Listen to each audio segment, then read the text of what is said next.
안녕하세요, 불사조 박용덕입니다. 제가 하는 아카데미에서는 이거를 거의 하루 종일 스윙을 여러분들한테 안내해드리고 있어요. 그 정도로 스윙이라는 게 사실 되게 깊습니다. 자, 그러면 이제 캐틀벨 스윙에서 중요한 것 중에 하나가 바로 이 시작과 끝입니다. 시작과 끝. 이게 원래 이제 뒤로 던지는 스윙인데 이걸 이제 하이크 패스라고도 하는데요. 저는 하이크 패스라는 용어도 좋지만 이걸 저는 시작과 끝으로 부르기 더 좋아해요. 왜냐면 캐틀벨의 어떤 시작과 끝이 여기서 판가름이 나기 때문에 시작과 끝에 대해서 안내해드리겠습니다. 지난번에도 설명드렸지만 수직이 아니라 살짝 숄더 조인트가 앞으로 갑니다. 자, 그럼 여기서 바로 스윙을 하냐? 그렇다면 당신은 틀린 겁니다.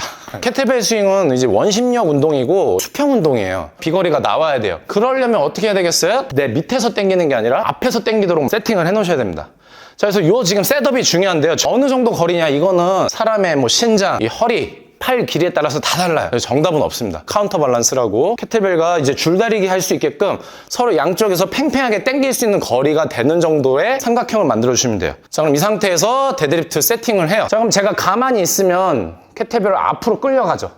제대로 된 자세를 하면 딱 캐틀벨이 지금 저한테 끌려오기 일보 직전이 돼요. 그럼 이 상태가 지금 아주 지금 줄다리기로 양쪽 편이 팽팽하게 지금 줄을 당기고 있는 것 같은 상태가 됩니다. 저는 큰 힘을 안 썼어도 체중이 이미 여기 있기 때문에 서로 지금 5대5 팽팽한 상태에서 제가 편안하게 이쪽으로 살짝만 체중을 실으면 얘가 훅 끌려오는 거예요. 자, 훅 끌려와서 다시 되돌아갑니다. 이게 바로 캐틀벨 스윙의 시작이자 끝입니다. 제가 한번 스윙을 한번 보여드릴게요. 네. 네. 자, 지금 보시면 아시겠지만 스윙이 시작과 끝이 완벽히 동일해요. 그러니까 이게 상당히 중요한 포인트인 겁니다. 저는 고객분들한테 많이 요청하는 거를 뒤에 블랙홀이나 진공청소기가 있다고 생각하고 쭉 빨아들이라고 얘기를 해요. 그럼 얘가 쭉 뒤로 갑니다. 그러면 이제 충분한 비거리가 나가고 여기서 원심력이 생겼잖아요. 그러니까 앞으로 스윙이 세게 될 수 있는 거예요. 물론 이거는 지금 가볍고 제가 힘도 좋고 테크닉도 좋으니까 이 거리에서도 스윙을 할 수 있어요. 하지만 무겁다면 혹은 힘이 약하다면 아니면 기술이 부족하다면 여러 가지 변수로 인해서 허리에 부담이 오실 수 있습니다. 이런 식으로 하게 돼요. 허리가 이제 힘을 제대로 못 받는 거죠. 충분히 비거리를 만들어 놓는 거리, 이렇게 삼각형을 만들어 놓으시고 하나,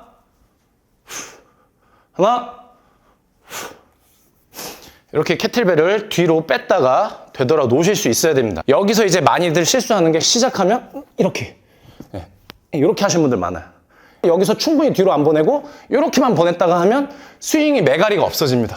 그래서 충분하게 뒤로 확 보낼 수 있는 여러분들의 각도를 찾아내셔서 이 시작과 끝을 잘 배우셔야 돼요. 그게 엄청 중요합니다. 캐틀벨 스윙을 할 때 시작과 끝을 세팅을 안 해놓으시면 내가 운동이 되는 게 아니라 오히려 나한테 부상이 옵니다.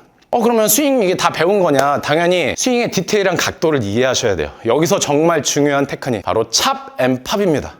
찹스테이크 있잖아요. 이렇게 찍어 먹는 거 찹스테이크. 그리고 팝은 팝콘입니다. 바로 캐틀벨 스윙을 하기 위한 올바른 각도에 대한 프로그레션을 내 몸에 입히는 거예요. 이게 준비입니다. 준비. 여기서 팔을 갖다 제가 왜 이렇게 하냐면요. 이렇게 하시면 어깨 힘이 들어가요. 연습하실 때 이렇게 해서 어깨 힘 주는 연습을 하시면 실제로 뇌에서는 어깨 힘 준다고 생각하시기 때문에 웬만하면 어깨 힘을 빼시라고 저는 이렇게 지도를 하고 있습니다. 그래서 지금 보시면 이 상태에서 팔을 다 펴려고 하지 마시고 살짝 힘을 빼세요. 제가 하나 하면 해보겠습니다. 준비. 하나.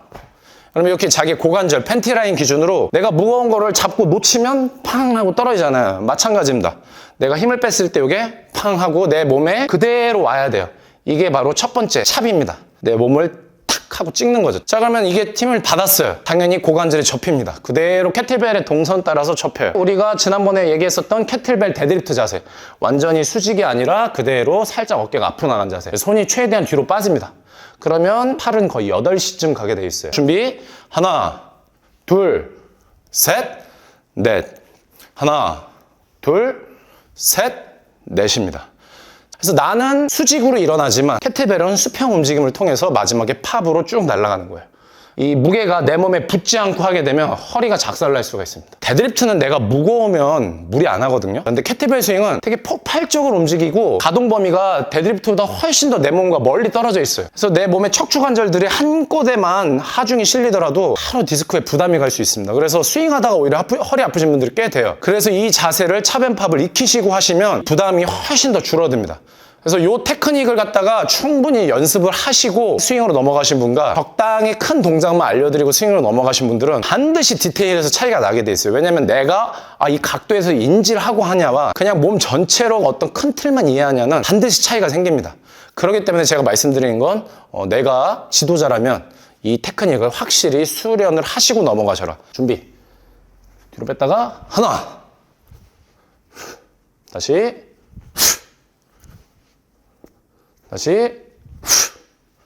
지금 제가 연속을 안 하고 한번 바닥에서 시작하고 내려놓고 시작하고 내려놨잖아요. 이게 바로 머슬 스윙입니다. 그러니까 캐틀벨 스윙을 계속 이어서 하지 않고 지면에서 한번 당겼다가 피고 다시 내려놓고 초심자 때와 그리고 고급자 때 둘 다 많이 쓰는데요. 연속으로 하면 오히려 자세가 무너질 수 있거든요. 그래서 처음에는 초심자 때는 한 번 한 번의 동작을 매우 엄격하게 하는 거죠. 근데 여기서 폭발적인 것보다는 제대로 각도를 만들어서 제대로 한다는 데 의미가 있는 거예요. 초심자는요. 근데 이제 중고급자 넘어가잖아요. 그럼 스윙 한 번을 하더라도 정말 마치 역도하듯이 폭발적 팡! 캐틀벨 스윙 한 번에 최대 출력을 내는데 초점을 맞춰서 스윙을 하게 되면 이 머슬 스윙을 하게 되는 겁니다. 정말 디테일하게 풀자면 스윙 하나만 가지고 24시간을 얘기해도 될 정도의 깊이가 있어요. 제가 영상으로 설명드리지 않은 수많은 드릴들이 있고 호흡법이라든지 여러 가지 우리 몸의 감각을 쓰는 방법들이 디테일이 엄청 많이 숨겨져 있습니다. 가장 중요한 거 집에서 혼자 보시고 스윙을 하실 수 있는 동작만을 제 나름에는 많이 풀어드렸다고 생각을 하거든요. 그래서 이 디테일들만 그대로 쭉 따라오신다면 혼자서 스윙을 하셨을 때 절대 다치지 않고 좀 깊이가 있는 스윙을 하실 수 있을 거라 생각합니다. 영상을 보시고 이해가 안 되거나 궁금한 게 있다 이러시면 글 남겨주시면 제가 자세하게 답변 도와드리겠습니다. 다음번에 또 다른 영상으로 찾아뵙겠습니다. 그럼 다음에 다시 만나요.